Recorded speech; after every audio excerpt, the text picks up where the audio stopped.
Life కి స్వాగతం. మీ ఆరోగ్య నేస్తం. ఇది కేవలం సమాచారంగా మాత్రమే భావించండి. ఈ సమాచారం ఆధారంగా ఆరోగ్య సమస్యలకు సంబంధించిన నిర్ణయాలు తీసుకోవద్దు. అందుకోసం వైద్య నిపుణులను సంప్రదించండి.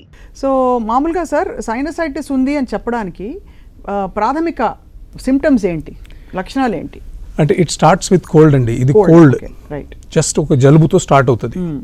ఆ జలుబుతో స్టార్ట్ అయిన దాన్ని కొన్ని మందులు వాడి ఒక 2-3 రోజులు, వారం రోజుల్లో జలుబు తగ్గిపోతే దట్స్ వెల్ అండ్ గుడ్, మంచిది.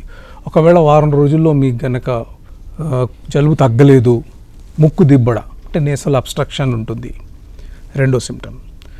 లేక దీని తర్వాత మీకు హెడేక్ స్టార్ట్ అవుతుంది, జలుబు, ముక్కు దిబ్బడ, తలనొప్పి, మొహంలో ఏ భాగంలో అయినా నొప్పి ఉంటుంది వస్తే దీన్ని మీరు సైనసైటిస్ వచ్చిందేమో అని మీరు గమనించి మీరు ఒక ENT డాక్టర్ దగ్గరికి వెళ్తే వాళ్ళు టెస్టులు చూసి దాన్ని బట్టి మీకు ట్రీట్మెంట్ని నిర్ధారిస్తారు. Right sir.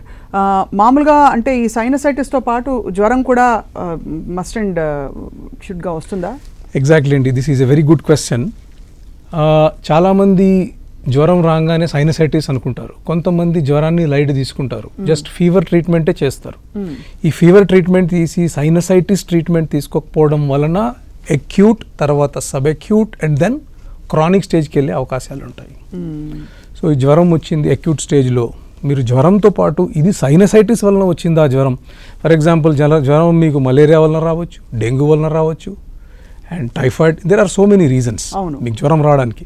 సైనసైటిస్ వలన వచ్చిన జ్వరాన్ని మీరు కనుగొని దీన్ని సరైన టైంలో సరైన ట్రీట్మెంట్ తీసుకుంటే క్రానిక్ సైనసైటిస్ నుంచి మీరు బయటపడవచ్చు, తప్పించుకోవచ్చు. ఇది కేవలం సమాచారంగా మాత్రమే భావించండి.